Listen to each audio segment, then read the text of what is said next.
नमस्कार विद्यार्थी मित्रांनो, आपणा सर्वांचं सायदीप एज्युकेशन या शैक्षणिक यूट्यूब चॅनलमध्ये सहर्ष स्वागत.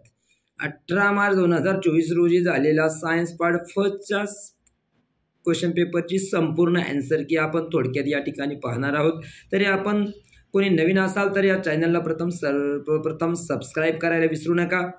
शेवटपर्यंत व्हिडिओ नक्की पहा, कारण अगदी पूर्ण 5 मिनिटांमध्ये आपण पूर्ण उत्तरपत्रिका पाहणार आहोत आणि कमेंट्समध्ये आपले मार्क्स देखील कमेंट करायला विसरू नका.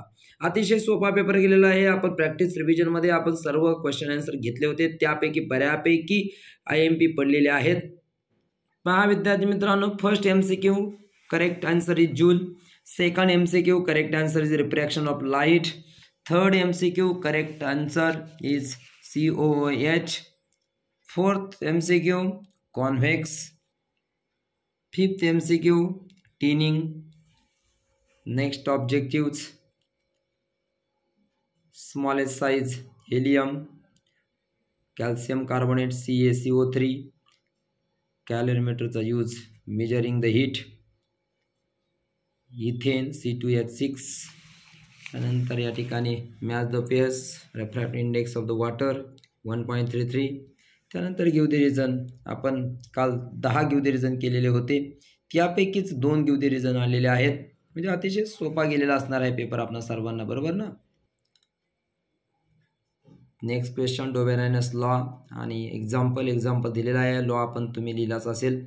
त्यानंतर ही फिगर थोडी कन्फ्यूज करणारी होती, कारण या ठिकाणी तुम्हाला ती रिंग जी आहे ती स्प्लिट रिंग आहे की स्पीट आहे ते कळत नव्हतं, परंतु ॲमेटर दिला होता त्यावरून मात्र परफेक्शन येत आहे की ते DC जनरेटर आहे. त्यानंतर बाकीचे क्वेश्चन आन्सर देऊन तुम्हाला नावं लिहायचे होते.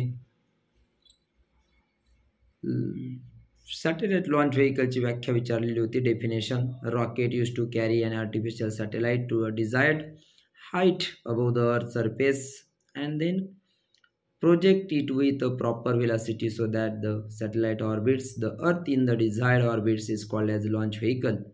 आणि इंडियन सॅटेलाइट लॉन्च व्हेकल मधलं एक्झाम्पल विचारलं होतं PSLV.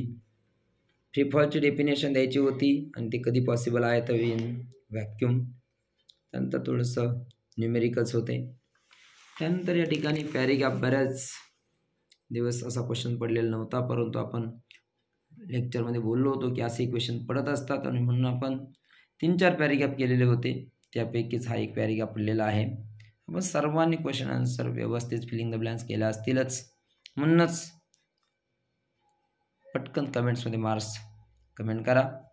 Factors affecting the rate of chemical reactions, nature of reaction, size of the particles, concentration of the reactant, temperature, catalyst. त्यानंतर हा ग्राफ होता temperature versus time for the mixture of ice and water. त्यानंतर temperature remains constant 0 degree Celsius till all the ice melts. जोपर्यंत ice melt होत नाही तोपर्यंत temperature constant असतं. त्यानंतर मात्र BC लाईन रिप्रेझेंट करते की temperature raises steadily from 0 degree Celsius to 100 डिग्रीपर्यंत टेम्परेचर वाढत जातं. त्यानंतर अतिशय सोपा, ज्यांना चष्मा लागलेला आहे त्यांना आपण प्रॅक्टिकली जे करून घेतलेलं होतं. Myopia, hypermetropia, front of retina, behind the retina, concave lens, convex lens. अतिशय सोपा प्रश्न गेलेला असणार आहे. त्यानंतर आयनिक बॉन्ड, कोव्हॅलंट बॉन्डचं डिफरन्स आपण पाहिलेला होता, त्यावर आधारित हा प्रश्न होता. त्याच्या प्रॉपर्टीज द्यायच्या होत्या. त्यानंतर इथे Newton's universal law of gravitation तो लिहिला असेलच. त्यानंतर खाली तुम्हाला विचारलेलं होतं 9 टाइम्स डबल. न्यूमेरिकल पुन्हा या ठिकाणी होतं. काहींनी केलं असेल, काहींनी केले नसेल, पण ऑप्शन भरपूर होते. आज आपण फक्त ऑब्जेक्टिव्ह आणि फास्ट आन्सर की पाहत आहोत अगदी 5 मिनिटात. आपल्या मित्रांना शेअर करायला विसरू नका, त्यांनाही कळू द्या की आपण नेमकी पेपर काय लिहिला आहे, त्याचे आन्सर की काय आहे आणि आपल्या मार्कांचा अंदाज येऊ द्या. प्रिझमवर क्वेश्चन विचारलेले होते, त्याचे आन्सर द्यायचे होते. Dispersion of light, most deviated violet, least deviated red आणि फिनॉमिनन रेनबो फॉर्मेशन. स्पेक्ट्रमची डेफिनेशन, शेवटची डायग्राम दिलेली होती. 2 रिॲक्शन यामध्ये होत्या, पण एक प्रमुख रिॲक्शन होती. Name the reactance in this reaction विचारलं होतं. त्यामध्ये ॲसेटिक ॲसिड आणि सोडियम कार्बोनेट. त्यानंतर कोणता गॅस एफरवेन्सेस होतील तर carbon dioxide, lime water turns milky. आणि पुढे विचारलं होतं सोडियम कार्बोनेटऐवजी काय वापरता येईल तर सोडियम कार्बोनेटऐवजी आपल्याला सोडियम बायकार्बोनेट NaHCO3 देखील वापरता येईल. यूज ऑफ ॲसेटिक ॲसिड विचारलं होतं. Making vinegar which is use as a preservatives in pickles. या ठिकाणी पूर्ण रिॲक्शन मेन रिॲक्शन दिलेलं आहे, त्यातून रिॲक्टन्ट्स आणि विचारलेले होते, पण आपण पूर्ण रिॲक्शन लिहिलेलं आहे.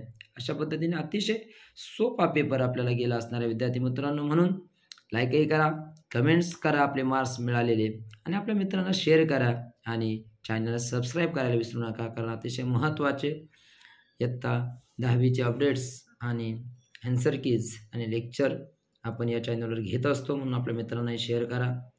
धन्यवाद.